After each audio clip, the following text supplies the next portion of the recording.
Hello everybody, and welcome to the face reading of the people in the news. For those of you who are with me today for the first time, if you get interested in the subject of face reading, you can watch my YouTube's Face Reading Introduction and Face Reading 101.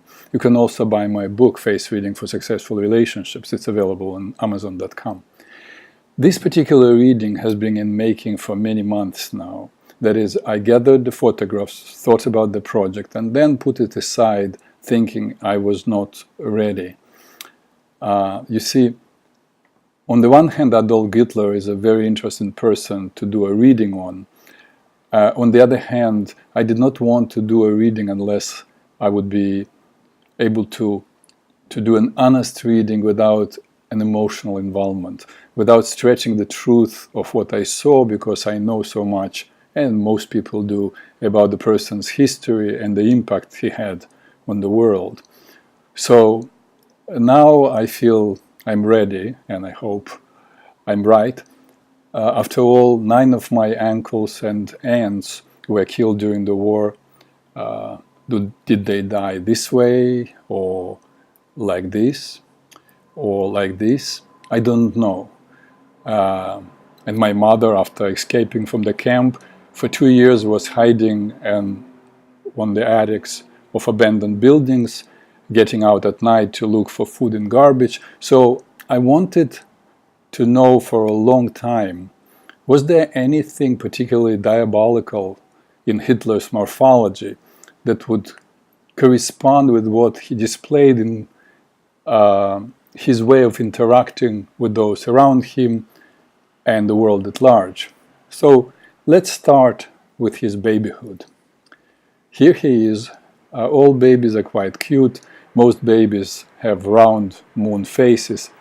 Just taking the world in. Look at these curious eyes, small, undemanding mouth. Here we have a picture of him being maybe 10, 11, 12 the most, and maybe 8. Ears are far from the skull, meaning he is independent. Already we see a Venus face, which tells us that at that age he was loving, caring, had a lot of practical intelligence, was interested in making peace rather than fighting a war, like any Venus would. And here is his mother, loving, caring parent, who we know from the memoirs of different people, was always there to comfort the little boy when his father was a little rough. When Clara Hitler developed breast cancer, her Jewish doctor, Edward Bloch, was super caring till her last days.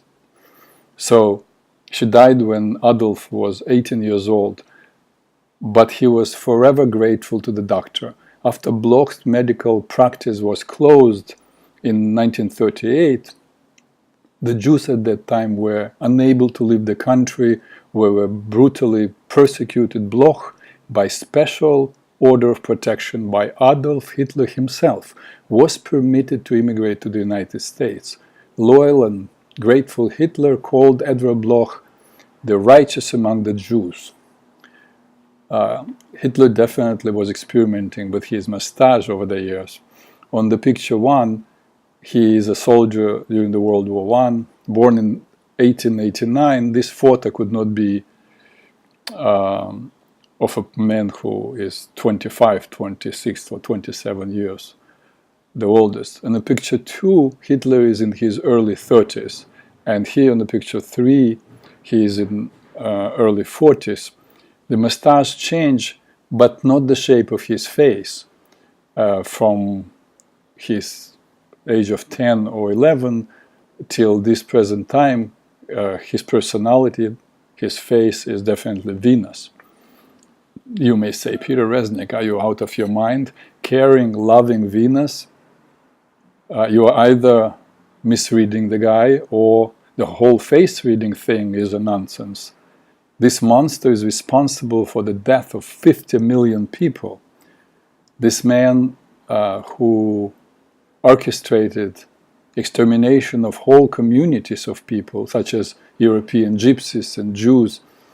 250,000 gypsies were killed, and that means proportionately they suffered greater losses than any other nation in the world except the Jews.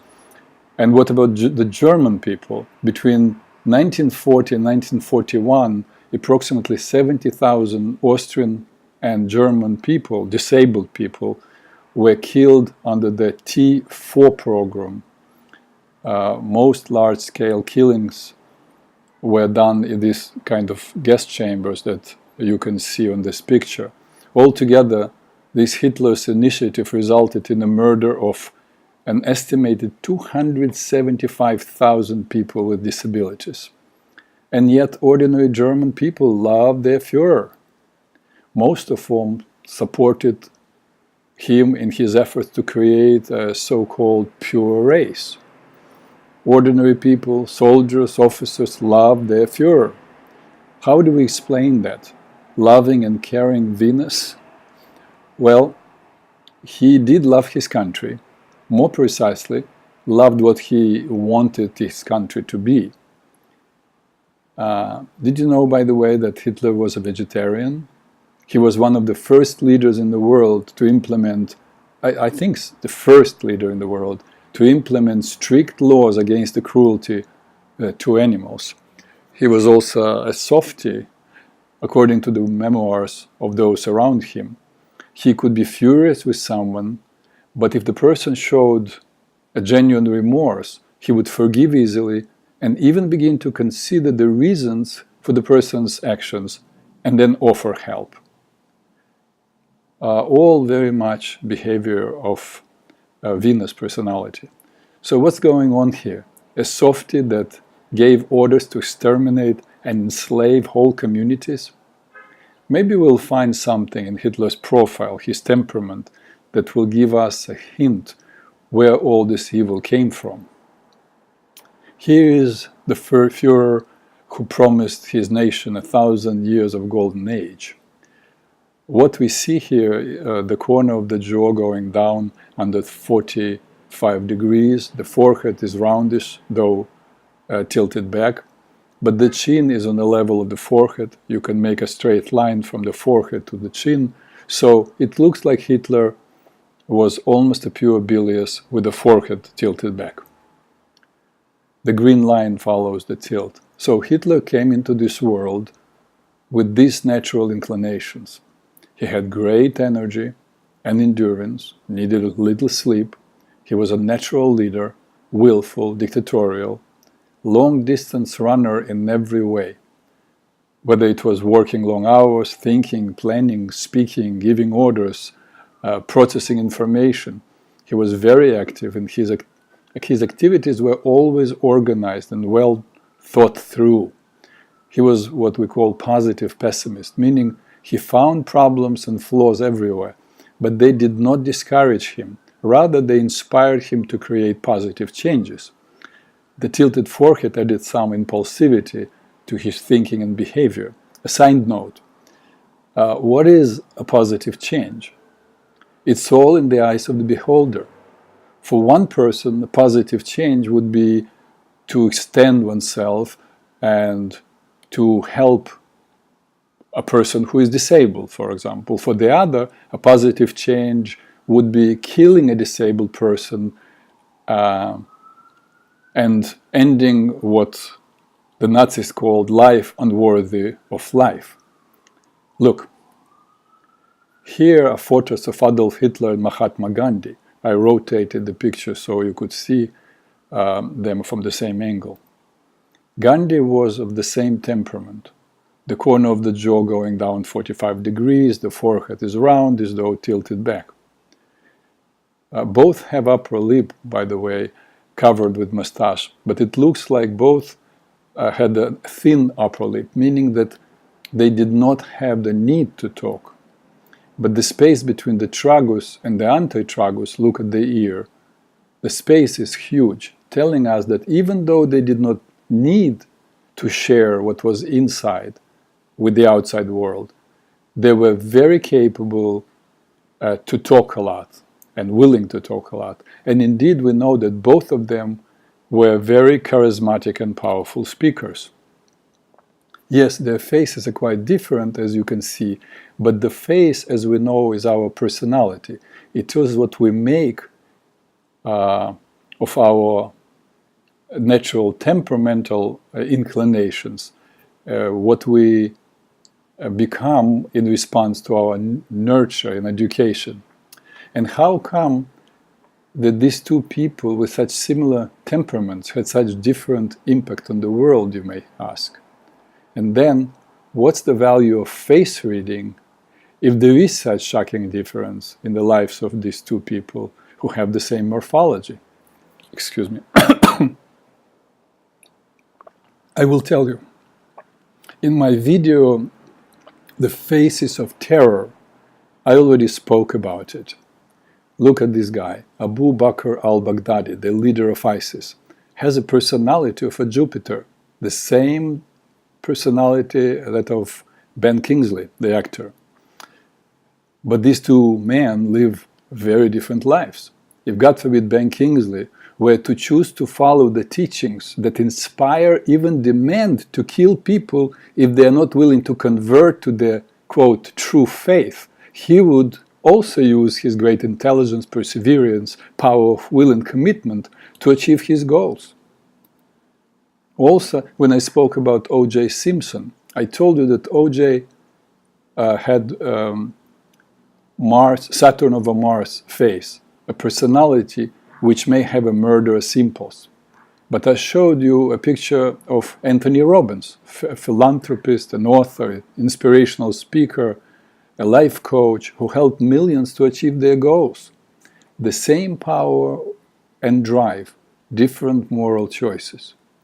So what I'm arriving to in my assessment of Adolf Hitler's morphology is that there was nothing extraordinarily evil in his morphology.